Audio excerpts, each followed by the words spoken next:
Lección 65, énfasis with direct object pronouns. El énfasis con los pronombres de objeto directo. Minsan, gusto mong idiin o i-emphasize kung sino talaga ang kausap o tinutukoy mo. 'Di ba? So sa Spanish, ginagawa natin pwede natin gawin ito gamit ang formula na command plus yung direct object pronoun plus yung a plus yung person. So for example, pag gusto kong lagyan ng diin, for example, escúchame, listen to me, pakinggan mo ko. Pero pag gusto kong sabihin, kunyari, marami nagsasalita ngayon, gusto kong sabihan si Percy, Percy, escúchame a mí. So ang gusto kong sabihin nun, pakinggan mo ako. Huwag si John, huwag si Fando, huwag si Elmer. Ako. So gusto kong i-emphasize na ako ang pakinggan mo. Escúchame a mí. So pwede mong lagyan ng a plus yung person. Escúchame a mí. So again, kapag may ami, a él, a Juan, dapat may pronoun rin doon sa pautos. So for example, mali ito escucha a mí, mali yan. Or llama a él, mali. Dapat, escúchame a mí. So may me pa rin doon sa escucha at ire-repeat mo siya, a mí. Or llámalo a él. Hindi llama a él, llámalo a él. Okay? Nandun pa rin yung direct object pronoun at kung gusto mo lang lagyan ng emphasis, a plus yung pronoun. Okay? Llámalo a él. Hindi llámalo a lo, llámalo a él. So yung personal pronoun. A mí, a él, a ti, etc.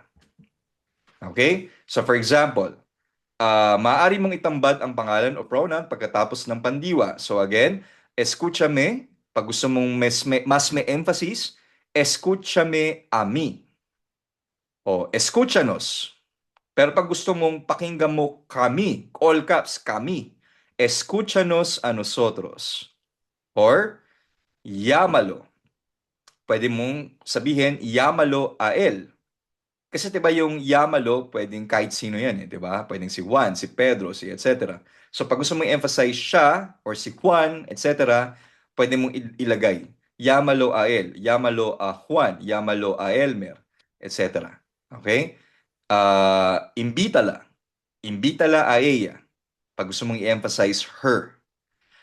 Sa Latin America, yung paggamit ng Yamalo Juan, no, yung Juan bilang tawag dito, proper noun, pangalan ng tao, common 'yan. Pero kung magbabasa kayo ng mga academic books, sa Spain hindi 'yan common. Pag ginagamitan mo ng pangalan ng tao, hindi sa Spain hindi ginagamit yung hindi nilalagay yung lo. Llama a Juan, walang lo. Pero sa Latin America, common 'yan na pwede mong ilagay yung lo at yung pangalan ng tao. Llámalo a Juan. Sa Spain, llama a Juan. Okay? Nagigets nyo? So sa Latin America yung may lo tapos yung pangalan ng tao. Pero yung Yamalo a él, Yamala a ella, common yan both sa Spain at sa Latin America. Okay? So, bigyan ko kayo ng another example. Pag usted, nosotros form, tulad ng mga napag-aral natin, no? To form, llámalo a Juan, no? Usted, llámelo a Juan. Pag nosotros, llamémoslo a Juan. Kapag to form, invítala a María, usted invítela a María. Nosotros form, invitémosla a María. Okay, la regla de oro, golden rule.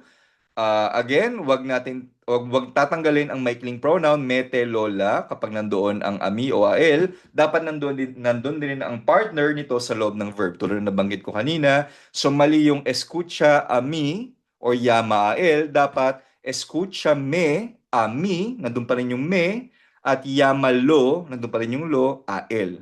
Okay? Pag negative naman, ang structure ay nananatiling pareho pero ang pronoun ay nasa unahan ng verb. So, no plus pronoun plus verb plus a plus person. For example, no me escuches. Pag gusto mong lagyan ng emphasis, no me escuches a mí. Huwag mo akong pakinggan. No lo llames. You can also say, no lo llames a él. No nos invites. no nos invites a nosotros. Okay, so examples and dialogues. Emphasis with direct object pronouns, basic emphasis. For example, ¿a quién escucho? Escúchame a mí.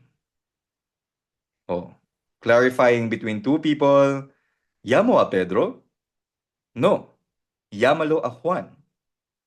Oh, pakibasa nga, Percy and Michael, por favor. A and B. ¿A quién escucho? Escúchame A a mí. mí. Mhm. Escúchame a mí. Llamo a Pedro. No, le llamo a Juan. No. Llámalo a Juan. Llámalo a Juan.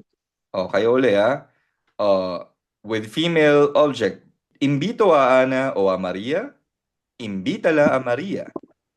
¿A quién le explico esto? Huwag niyo muna pansin yung le, indirect object pronoun yan. Explícame a mí.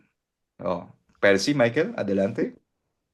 Invito a Ana o María. Invítala a María. ¿A quién le explico esto? Explícame a mí. Mhm. Pang negative command, escucho a ellos.